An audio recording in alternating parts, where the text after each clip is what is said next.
topic for you, and we have great speakers for today, all from A1. My name, by the way, is Charmy. I'm one of the team members of this journal club. I'm a clinical instructor of A1. And around me here is our speakers, which I will introduce one by one later on, with the nurse manager, Miss Bidor, is around, and charge nurses are also available at the very moment. So thank you again for joining us.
For a second.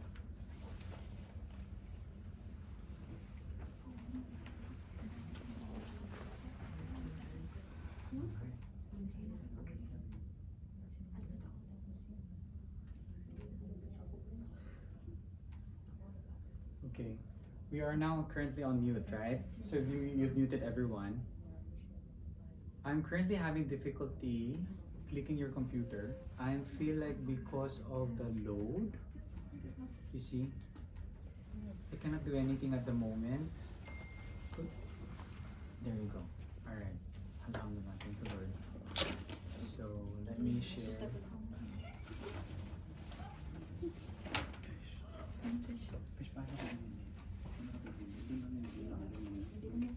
Mary Ann, you need to allow us to share screen.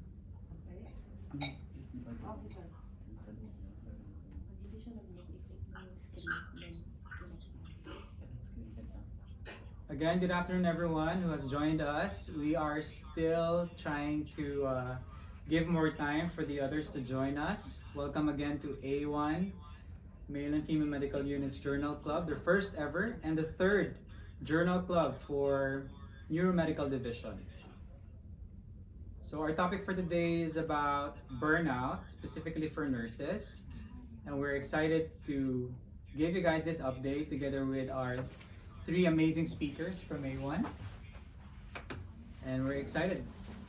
So please stand by as we continue to wait for the others to join us. Sir, sino po mag-start?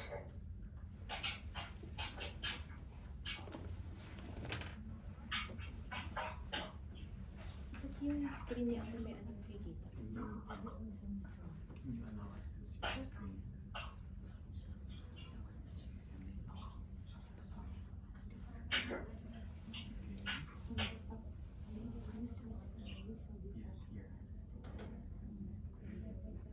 Baka nalipat siya as host, hindi ko gusto.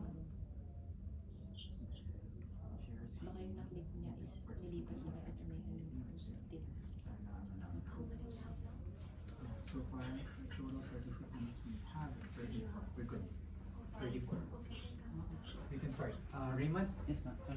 I will welcome you. Thank you. No need. You can just sit down, no? Para diretso na. And we will start. So, okay guys, we will start. We will start with Raymond. Raymond, just take over. Just feel comfortable. Just start, sit down. Just relax. Sorry, Chang. And the presentation. Share screen. This one. And I just do next, right? Alright.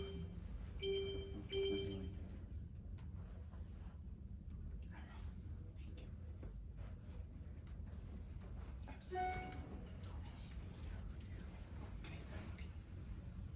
think we will unmute, okay? Good afternoon, everyone. Welcome to A1 Female and Male Medical Unit Journal Club. Before anything else, I would like to introduce myself. My name is Raymond Carpio. I'm an SN1 and an active member of Clinical Practice Council. I've been here in King Fahd Specialist Hospital and assigned in medical ward for almost 4 years now. I and my two other colleagues will be presenting a very interesting topic that everyone can relate of. Do you know what's the topic this afternoon?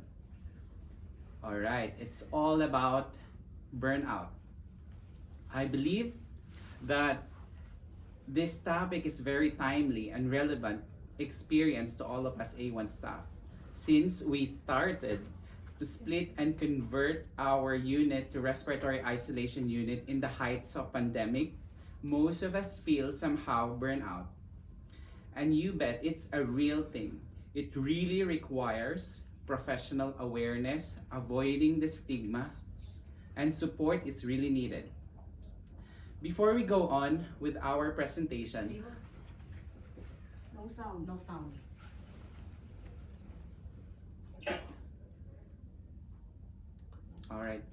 all right, sorry for that, no sound. Anyway, before I go on, I would like to acknowledge our participants this afternoon. I am acknowledging the presence of our program director, Ma'am May. Thank you for participating. We appreciate that you make time for us today. Ma'am Michelle, thank you so much. And of course, to our very supportive, loving, and the best manager of King Fahd Specialist Hospital, Ma'am Bidor. Thank you so much. And of course, my charge nurses was very supportive. Mama Roj and Deepa, thank you so much for coming. And also, of course, Mr. Charmy, our clinical instructor. He's very intelligent. He's sharing a lot of infos for us. Thank you so much, sir. You're the best. Shout out also. Shout out also to all my colleagues in A1. Thank you for participating, and to all, thank you so much for making time to see us. Thank you so much. Wow. What a motivation. I'm here at clap here. Anyway, all is well. Not yet burnout, right? So I will be presenting the part 1 of burnout presentation. So bear with me, guys. This is very quick.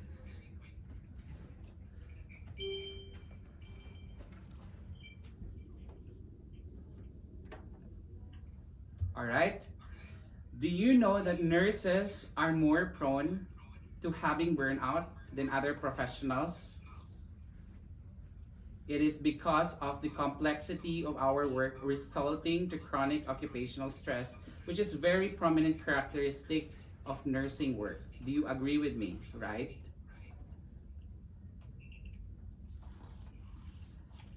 So what is burnout? And why should I care? We really should care because it can permanently kill someone and could lead to a lot of diseases and disorder. So I will define now the meaning of burnout. So burnout is a physical or mental collapse caused by overwork or stress. It is characterized by emotional exhaustion, depersonalization, decreased personal accomplishment.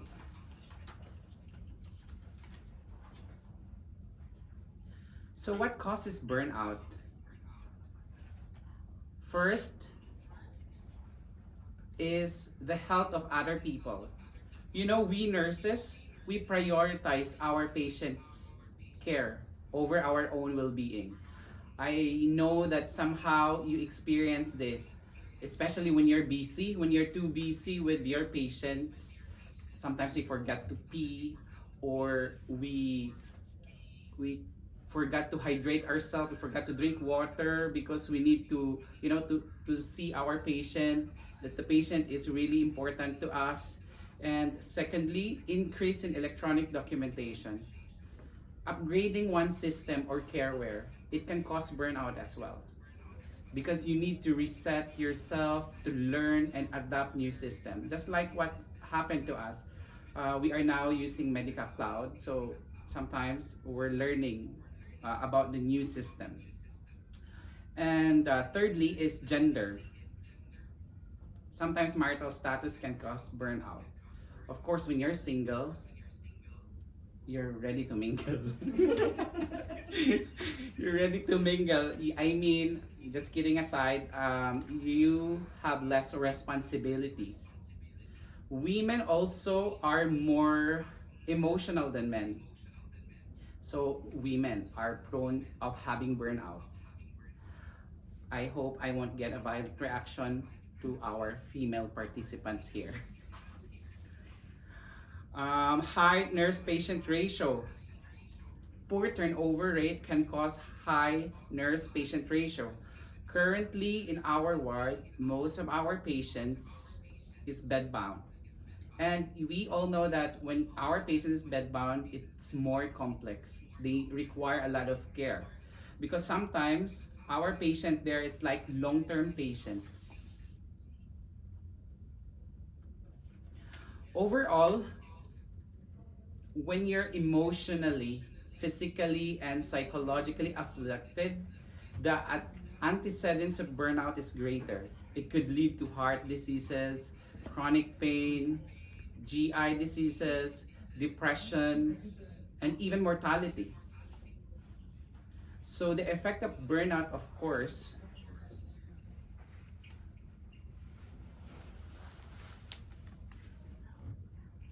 medical error will be there for sure. Depression, second, and we are putting adverse effect on our patient safety. And as what I've said a while ago, patients or nurses will have chronic pain, GI distress, and likelihood to have hypertension, diabetes, and a lot of ailments. So that is very dangerous. I hope that we will not experience those things.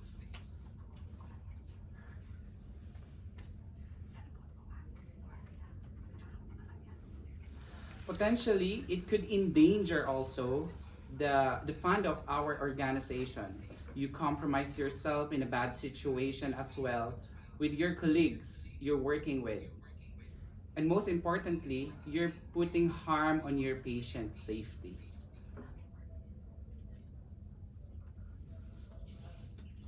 Certain cause of burnout epidemic is estimated to 125 to 190 billion dollars per year, only addressing stress related health problem. So what a huge cost for the organization to spend, right?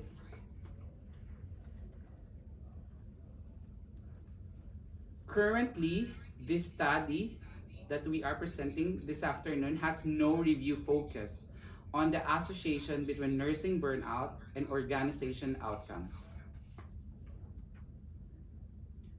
On the other hand, this study is systematically and critically appraising the current literature to examine the association between nurse burnout and patient and organization outcome in the hospital setting. And that concludes my first part of presentation. But hold on, guys. Let me introduce to you our next speaker. She's an SN1 as well. She's a very proactive clinical practice council member, no other than Miss Julene Abuel.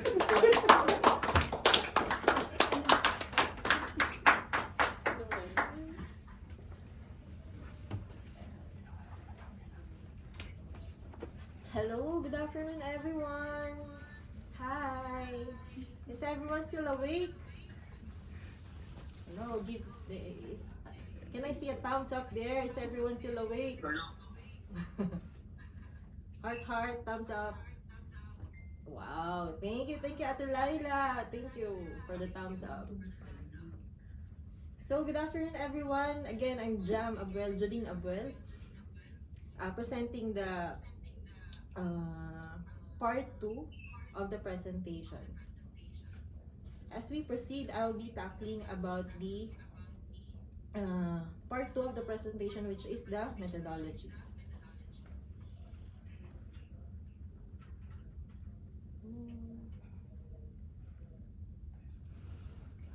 So the title of the article we come up from the from burnout is the relationship between nurse burnout, patient and organizational outcomes, systemic review. The method or the design they use in this article is systemic review of primary studies that examine burnout among nurses in hospitals, which means they conducted a comprehensive evaluation of the available or existing literature that talks about burnout. Okay, is everybody following? Next is the search and strategy criteria.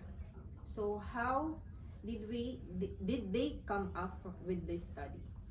How they search, how they identify, how they screen the articles that they're going to use. First, they performed literature searches from the database that is, you know how much?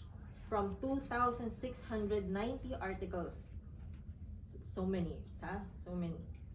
But they come up with only 20.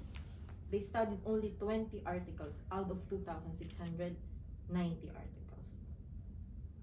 Then from where they got all these articles? Of course, in the internet, from those search engines, which are the PubMed, CINAHL, PsycInfo, and Scopus.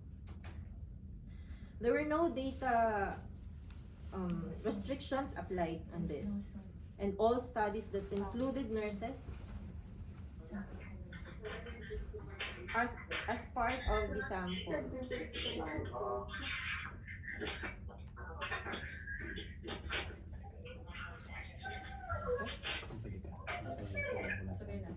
Okay, so from the data search engines they used, no data restrictions applied on this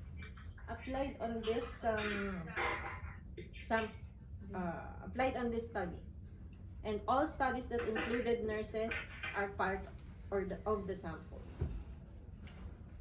Okay, then this research was performed from October 2018 to February 2019, with an update in January and October 2020. Okay, is that clear? Okay. With the quality appraisal, no study was excluded based on the quality appraisal. Okay. And from the data extraction, each study or each review was reviewed by at least 3 reviewers.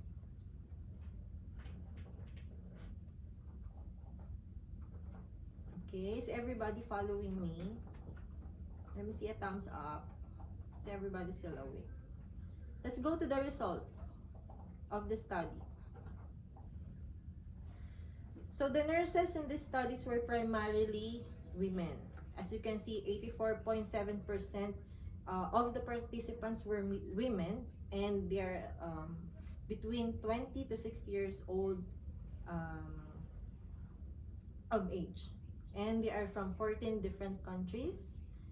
And the nursing professional nursing experience is between less than 1 to 20, more than 20 years.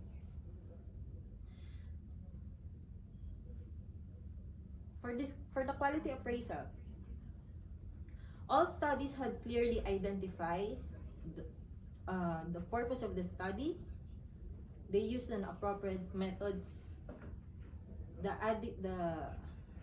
adequate results were also recorded. However, there were no. However, the review rarely discussed bias and confounders, thereby lowering scores to moderate quality. So it's in a moderate quality only. Let's go to the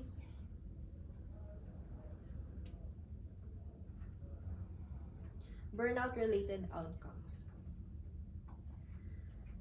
So as fellow nurses, maybe you may now be asking yourself, how does nursing burnout affect the care for our patients and our commitment to the hospital? Right? Is everybody agreeing with me? Nurses who have high degree of burnout have decreased the ability to cope with stresses and decreased memory capacity that can lead to, can you give, no, oh, it's not interactive, so I will give the examples. The examples of these are medication and treatment errors, as well as, for sure, all of us can relate to this, especially in most of the units here in our hospital, is having high rate of falls, patient falls. Because sometimes if a nurse is too much burnt out, too much exhausted, too much tired, or too much occupied, maybe they will forget that their patient is in the bathroom, and the fall can occur. That's why patient safety, as you can see in the slide, patient safety would come as an issue correlating with burnout. Next, second issue related to burnout is to put patient in unnecessary and abandoned treatments. As one of the studies shows, there's a higher rate of urinary tract infections and surgical site infections in some of the hospitals. Nurses tend to neglect some daily routines like diaper changing, positioning, and wound care, because they're already tired, they're already overworked, or work overload is there, and they tend to actually they tend to neglect the routine. So the rate of infection would be high, right? And that's why quality of care is related to the burnout. Next is the patient experience. If your patient noticed that his or her nurse is very tired, is exhausted already, sometimes not in the mood, sometimes angry, right? Maybe you can relate with me. Sometimes we cannot control ourselves. Maybe we will be too much. We're not in the mood. We're very angry. Maybe we will shout with our patients, right? So this may cause low patient satisfaction. Is everyone agreeing with me? Yes. Yeah. So this might affect their work, or let's say they might give poor quality of care, and it would lead to decreased patient satisfaction. Next, if you notice that your patient is not satisfied with your care, nurse productivity would come in. If a nurse is having a high amount of burnout, their job performance would be very much affected. Okay. The next, if a nurse is already exhausted, you will feel tired, you will feel unmeaningless of work, or you will feel unrecognized by the hospital, by the organization. You might be thinking of leaving. You might be thinking of resigning, right? And from the hospital. This is where organizational commitment comes in. Multiple study shows that the turnover rate is higher in nurses with high degree of burnout. So this would lead to difficulty of recruiting and retaining staff. Now that we know that nursing burnout has a lot of effects in patient safety, patient satisfaction, quality of care, nurse productivity, and organizational commitment, what should we do? What can we do? What the hospital can do? We will be thinking of that.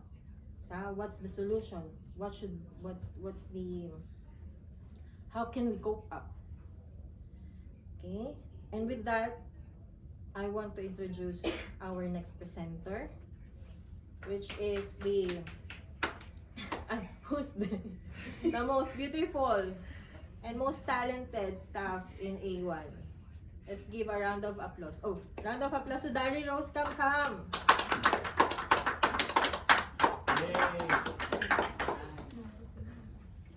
Hello, thank you so much, Jam, for that wonderful adjective.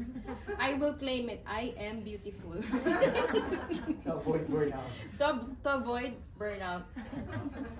I don't look like I'm burned out yet, right? Well, anyway, before we proceed to our next discussion, which is the summary.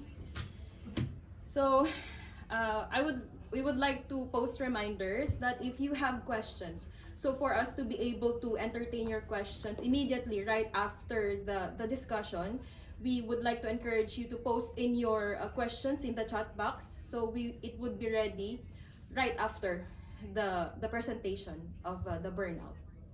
And then another reminder is that we will have a survey after this. Kindly click on the link that you will be sent with, and kindly rate our presentation, the journal, right after the presentation. So again, before I start with the summary, I would like to check up on everyone after the 30 minutes presentation. Are you still okay? Nobody's burned out yet? Anybody manifesting any signs of depersonalization? Or maybe emotional exhaustion maybe? Are you still inspired to listen? Still. Are you inspired? Yes. Yes. My colleagues here are still inspired, so alhamdulillah. So, like I said, I will be tackling about the summary of the systematic review of the journal. So, among the 3 subscales of burnout, like we mentioned before, like Raymond mentioned before, the depersonalization, emotional exhaustion, and the decreased personal accomplishments. Among these 3, the most consistent subscale about burnout we found in the article that was studied was about emotional exhaustion, while the personalization and professional achievement were less examined compared to emotional exhaustion. So as a review, the findings showed that high level of burnout leads to poor patient safety and quality of care. As an example, there will be high levels of infection rate and lower adherence rate to infection control. Another is, of course, the very famous high turnover rate of nurses, wherein burnout was consistently associated with the intention of nurses to leave their jobs. Though retention and turnover have been chronic and persistent issue in the nursing workforce, this routine disrupts unit morale, threatens human resources, impedes teamwork, and among other negative results for burnout. Even more, for the institution, financial cost of the institution will be given at increased considerable expense. Like for example, here in Saudi, most employees in hospitals are hiring international nurses, wherein there will be, if another nurse will of course resign, they will recruit another again. So the recruitment expenses like the visa, ticket, and everything will be taken from the budget of the hospital. So though burnout was considered as occupational hazard by many institutions, most of the interventions done with burnout by hospitals is mostly focused on personal being, but less on organizational efforts. So by personal being, we mean in terms of individual focused interventions, hospitals focus mainly on wellness programs where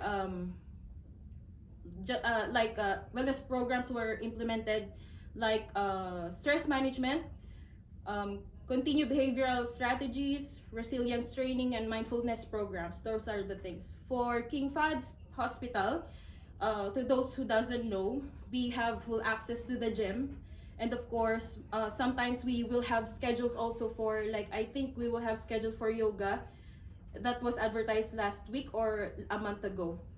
And one thing is also we have access to the pool and access to sports center, which is like we have the court here, the basketball court, volleyball court, the tennis court, and of course the very famous stress reliever, which is the food court. Yes, everyone, food court is the main medicine for burnout. So for food court, of course, I would like to advertise because I am a stockholder of the KFC in King Fahad Hospital. For those who doesn't know KFC, yes, we have KFC in King Fahad. This is the King Fahad Cafeteria.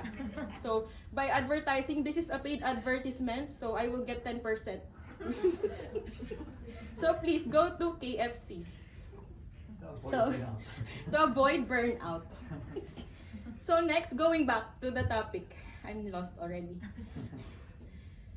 So like we said,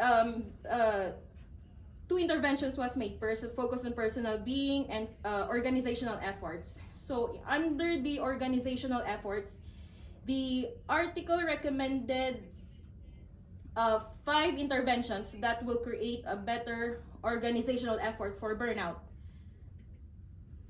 The first one is open recognition to reduce the stigma. By open recognition, we mean is that by acknowledging, by openly saying that this is where there is a frank discussion about the negative effects and causes of burnout on its employees and organization as a mean to reduce the stigma. And through that, since we have acknowledged already and we have openly discussed, through that, institutions can create policy from the findings that they have. Of course, focusing on the well-being and appointing a wellness officer at an administrative level, and create a policy and to offer resources dedicated to self-care and mental health to those in need. But of course, policies, by creating policies, we mean the source should not come from the external, like King Fahad will adopt the policy of King Faisal. It's not like that. The source of creating a policy should be internal, meaning that's why, like we said, open is important, because this will be the basis of the institution to create a well-organized policy about burnout. So, like for example, if the employee will open up, like there's a problem for this, the reason is this. So one example for this is creating a survey. So through that, we can create, we will have data on what approach we will do to help for the institution to help the employee. So the third recommendation of the article is redesign workflows, wherein maybe there's a need to change on how to manage burnout, or maybe how employees do things at work. That is why the article recommended unit-based interventions such as debriefing, support network, storytelling, and stress management. By saying debriefing, we mean is that the source is not based on the work. It's not work related. It is based on more on the emotional well-being of the staff, or the personal experience of the staff. Like for example, for usually team leaders, isn't it? Team leaders will more. I'm not saying that only team leaders are experiencing stress, but there are times that team leaders will experience stress because they will cover the whole unit. Or an SN1 was always what they call this encounter stress through, like we had SN1 encountered code blue. By that, if there is stress, the approach will be you will be asked, you will debrief about what the staff felt during the code. What did you do? How did you cope during the stress? Or how did you manage? Or what did you feel? Or maybe, do you hear voices? Or tell me more. No, I'm just joking. My point here is that this debriefing is focused more on the emotional side of the stressed employee. So, moving on. The fifth recommendation of the article is the increased conceptual studies, wherein hospitals are encouraged to have a conceptual clarity in burnout studies in order to fully understand and engage in reducing burnout, using a reliable and validated standardized measurement to ensure that burnout and its consequences are fully addressed over time. But I had no doubt she was going to give it her all, and here she is 9 years old, and it's happening. Okay, advertisement. Anyway, in short, increased conceptual studies. Tell them to mute.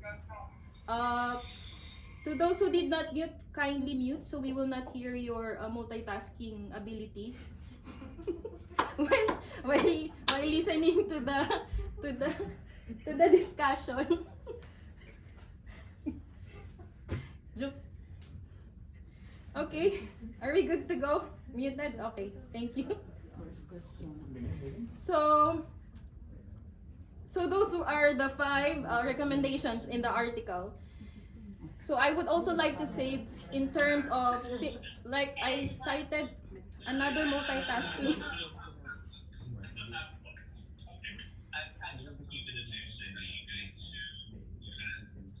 Yes.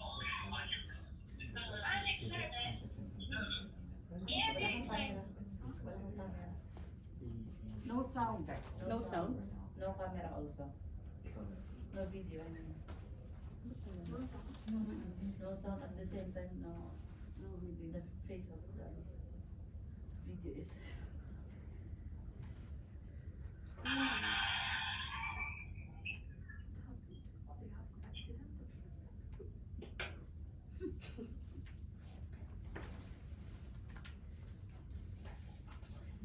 So we are so sorry. I was muted again. Another sorry, I was muted again.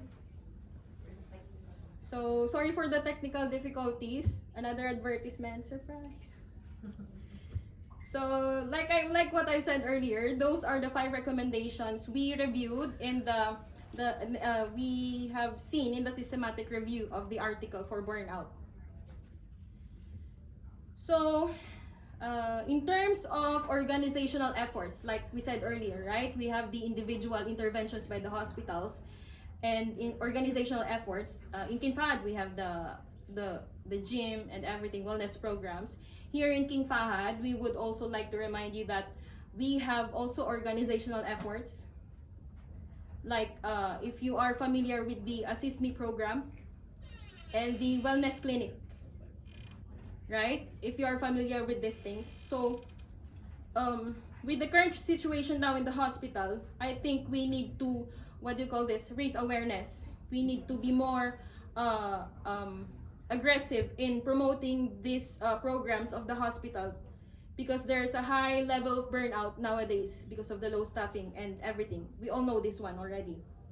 So for the Assist Me program and wellness clinic, to those who feels like they can relate to this topic, like what Raymond and Jam said, if you feel those things, if you feel that you're burnt out, or you feel pain or anything out of the usual you are feeling, you can maximize this program of our institution. So you can access this via your nurse manager if you don't know what to do. And of course, from what I know, you can directly email the Assist Me if you think that you need help in managing your burnout. So going back again, so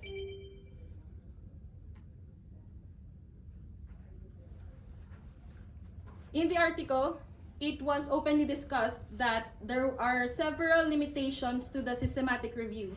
The first limitation is the limited search terms, which of course, the terms such as compassion fatigue, secondary trauma, moral injury, chronic occupational distress, these terms could also be used as could also be used as burnout. The second limitation is the peer-reviewed studies, which is the studies included here in the article were only those who were in the published in English. It's limited. In the article, there was freedom from conflict. The strength of the article is level 1. Quality of the study is medium. And we recommend this article in the body of evidence to be included so that it will be helpful for those who need to know more about burnout. So that will be the end of our discussion. But before we proceed to the questions and recommendations, we would also like to leave you with this message that to those who related, like I said, to those who related in the topic, those who feel burned out already, and I can say that I am one of them also, that being burned out is not your battle alone. You are not alone in this. We hope that this study will help open our minds and raise awareness that burnout is not an individual problem. So those who feels burned out, again and again, we will repeat, we have access to wellness programs here in the hospital. Go to the gym, go to the pool, ask for programs, go to the food court, go to the courts, or go to the Assist Me programs or the wellness clinic. Just approach your manager for you to be able to be helped by the company. So reminders again, if you have questions, so we are done with the article. If you have any questions, we encourage you to drop them in the chat box. Thank you so much for listening and staying. Our discussion is already over. So we have one question here. Yes. So if you have any comments and suggestions also, you are free to come up, step up. Good afternoon, everyone. May I know who was that, ma'am? Hi, Ma'am This May. is May. Hi, Ma'am May. Sorry. Hi. Hi, Ma'am. Thank you very much for presenting this nice topic. Thank you. And I would like to say this is very, very important topic that you chose. And unfortunately, nursing burnout is always connected with the shortage of nursing. Yes. They're always connected to each others. And with the increase of the high demand these days to provide a high quality patient care and increase the working hours, unfortunately, it will lead to lack of the sleep, and then it will impact and compromise patient safety negatively. And it's also, I think it also led to making us lose a lot of qualified staff, unfortunately. I just want to emphasize in what you have mentioned that our hospital is willing to provide support for the staff. We have the Patient Advocacy Council and the Nursing Advocacy Council, which is one of those things that has to be mentioned. And we also encouraging the staff, we would like to encourage the staff to participate more in this one. I personally, when I was a staff nurse, I got involved in some of the incidents just because I felt tired, and I was like, we had nursing shortage and we have load more than can we afford, and Yes. unfortunately it compromised patient care. Assessment program, I am really encouraging the staff just to approach the assessment program where we don't have a lot of the staff when they approach us, but the moment that we have staff they approach the assessment program, immediately we respond and we support. Personally, I would provide all the support that I can do for everyone, and we are taking your suggestions and recommendations to the high administration. And again, thank you for the very nice presentation. Yes, thank you, ma'am, for the well said advice, and we are really grateful for your support from day one. Question. Yes, we already have a bank of questions. Oh my gosh, there are 10. We cannot answer all. We have limited time. There's a next session already. Okay. So next, what is the question? This question came from Josephine, Anonymous. Who's this Josephine? Go. So, her question is burnout a mental illness? So this question will be answered by, of course, our first speaker, Raymond Carpio.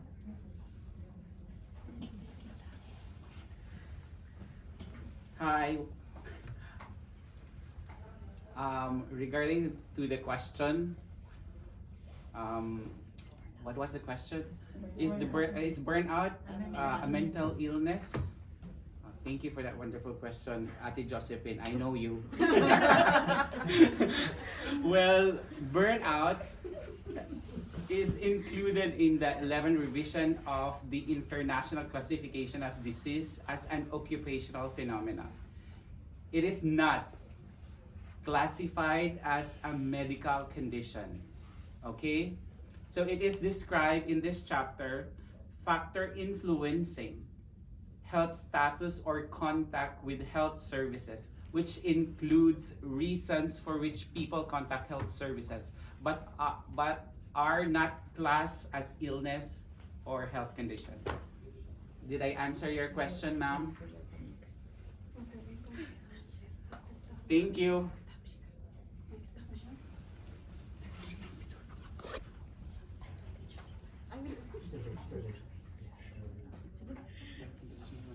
Okay, that's it. Okay, only one question. 60 participants, but one question. Thank you so much for understanding our topic. So, thank you so much, Raymond, for that clear answer. I hope we were able to answer your question, Madam Josephine.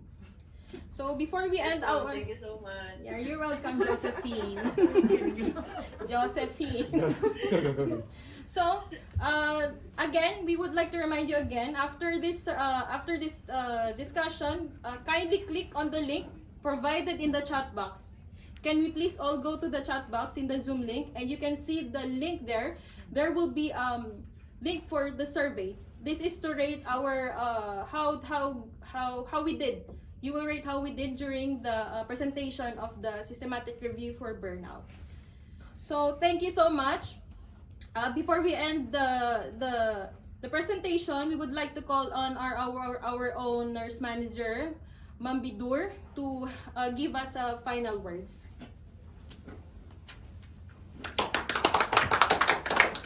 Thank you, Dali. I would like to thank my wonderful A1 staff who prepared and presented the third Medical Neuroscience Journal Club for A1. Burnout, you bet, it's a real thing. Special thanks to our clinical instructor, Mr. Charmy, and thank you for our program director, Ms. May. We appreciate your attendance. Thank you all for being here today and taking the time to patiently listen to our presentation. Please find the survey link in the chat box. I wish you all a blessed day. Thank you.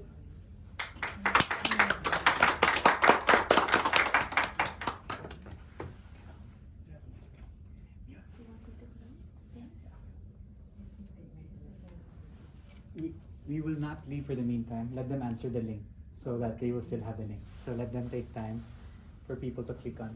So good job, everyone. We're done. I think video we need to stop. Yeah. Video's no longer there, right, Marianne? Sound as well, Mafi. No more sound, right? No. Ajay's. Okay, alright. So before we leave, can we just take a photo op? Here. Because I think the photo will be good Can here. take photo for us. We are